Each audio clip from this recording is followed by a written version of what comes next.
Shalom jemaat yang dikasihi Tuhan. Kita bersyukur pada malam hari ini kita boleh beribadah kembali bersama dengan keluarga kita di dalam Mezbah Keluarga. Mari sebelum kita merenungkan firman Tuhan, mari terlebih dahulu kita berdoa. Tuhan, kami bersyukur untuk segala kemurahan-Mu yang telah Engkau perbuat di dalam hidup kami. Pada saat ini Tuhan, kami mau merenungkan firman-Mu. Kiranya Engkau menolong setiap kami untuk boleh mengerti, memahami, dan terlebih melakukannya di dalam kehidupan kami. Terima kasih Tuhan. Di dalam nama Tuhan Yesus Kristus kami siap mendengarkan firman-Mu. Amin. Jemaat yang dikasihi Tuhan, pada malam hari ini kita akan merenungkan firman Tuhan dari Zakaria pasal 8 ayat 1 sampai dengan ayatnya yang ke-19. Tetapi kita akan berfokus dari ayatnya yang ke-7 sampai 8 dan 16 sampai 17. Begini bunyi firman Tuhan. Beginilah firman Tuhan semesta alam. Sesungguhnya aku menyelamatkan umatku dari tempat terbitnya matahari sampai kepada tempat terbenamnya. Dan aku akan membawa mereka pulang supaya mereka diam di tengah-tengah Yerusalem. Maka mereka akan menjadi umatku dan aku akan menjadi Allah mereka dalam kesetiaan dan kebenaran. Inilah hal-hal yang harus kamu lakukan. Berkatalah benar seorang kepada yang lain, dan laksanakanlah hukum yang benar, yang mendatangkan damai di pintu-pintu gerbang. Janganlah merancang kejahatan dalam hatimu seorang terhadap yang lain, dan janganlah mencintai sumpah palsu, sebab semuanya itu kubenci. Demikianlah firman Tuhan. Demikian jauh pembacaan firman Tuhan untuk kita pada malam hari ini.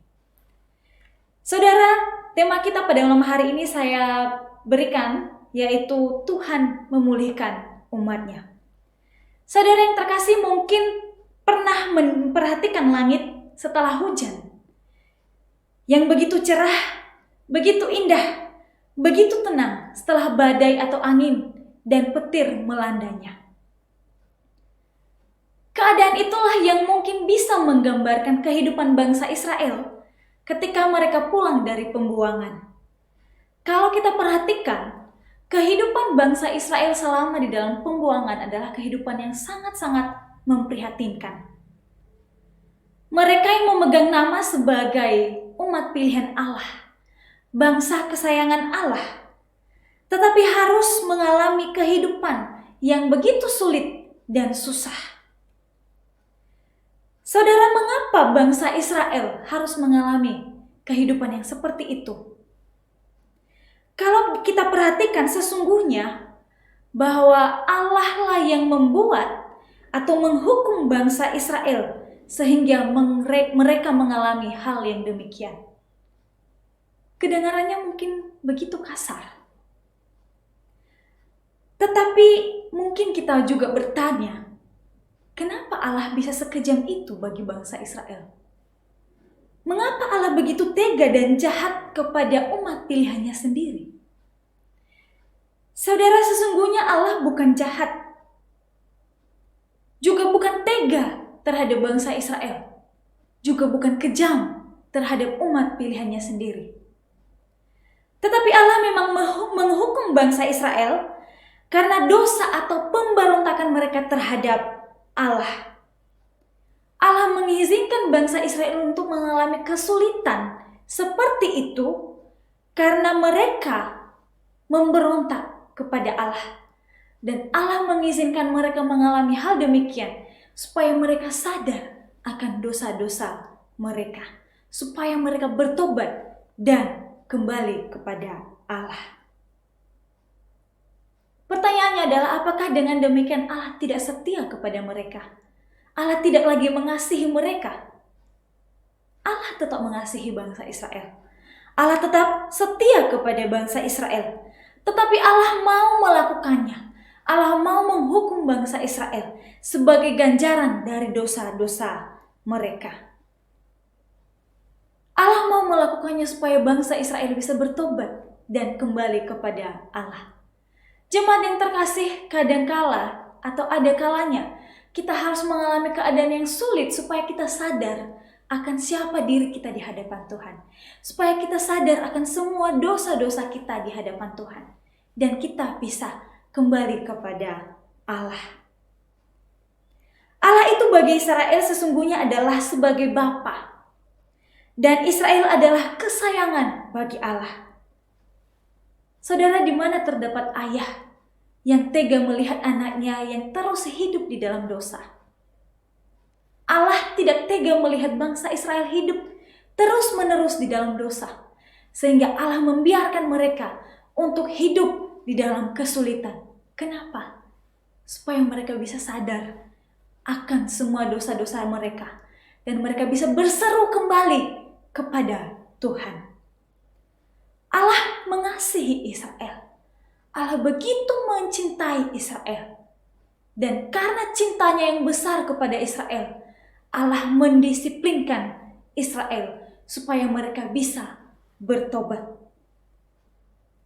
Allah tahu seberapa kuat dan tangguh Israel di dalam menghadapi keadaan yang sulit selama di dalam pembuangan. Allah mengerti hati mereka ketika mereka berseru kepada Allah, dan Allah pun menyelamatkan mereka. Allah memulihkan Israel. Ketika mereka berseru, Tuhan tolong, Tuhan mendengar. Dan Tuhan pun memulihkan keadaan mereka ketika sudah tiba waktunya Tuhan. Jemaat yang terkasih, tidak selamanya hari itu gelap. Dan tidak selamanya murka Allah itu terjadi atas hidup kita.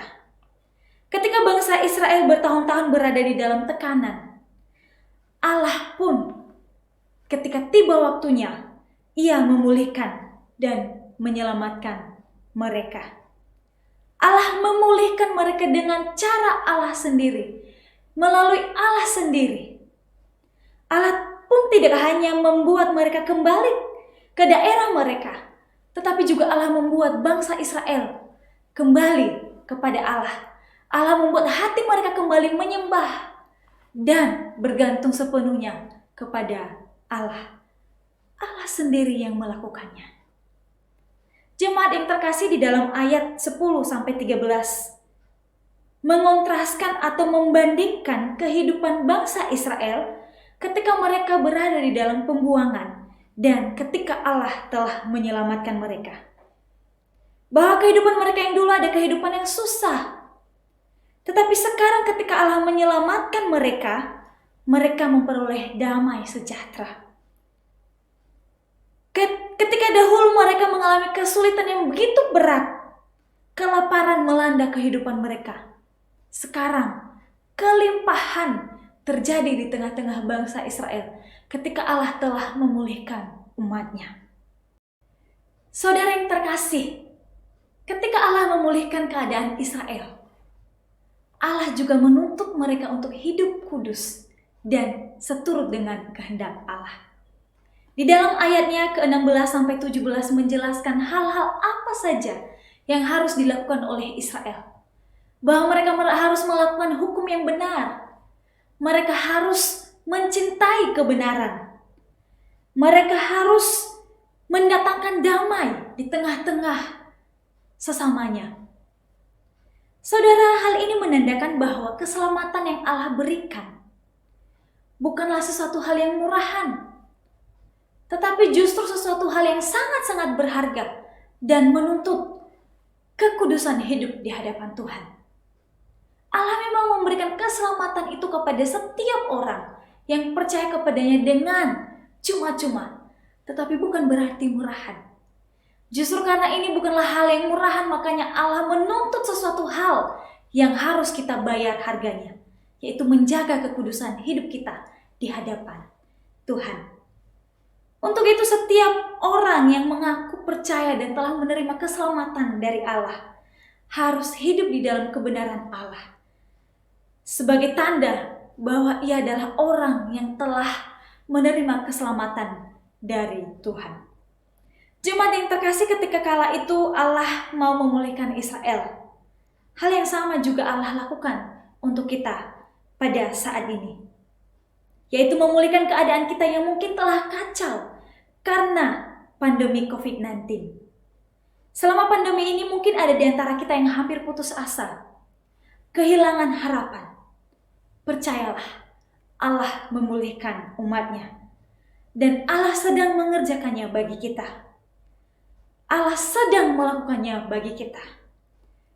Mari kita menjaga kehidupan kita di hadapan Tuhan. Kita hidup sesuai dengan kehendak Tuhan. Memang tidak 100% kita bisa mengklaim bahwa apa yang terjadi sekarang ini, pandemi yang telah terjadi ini merupakan hukuman dari Tuhan.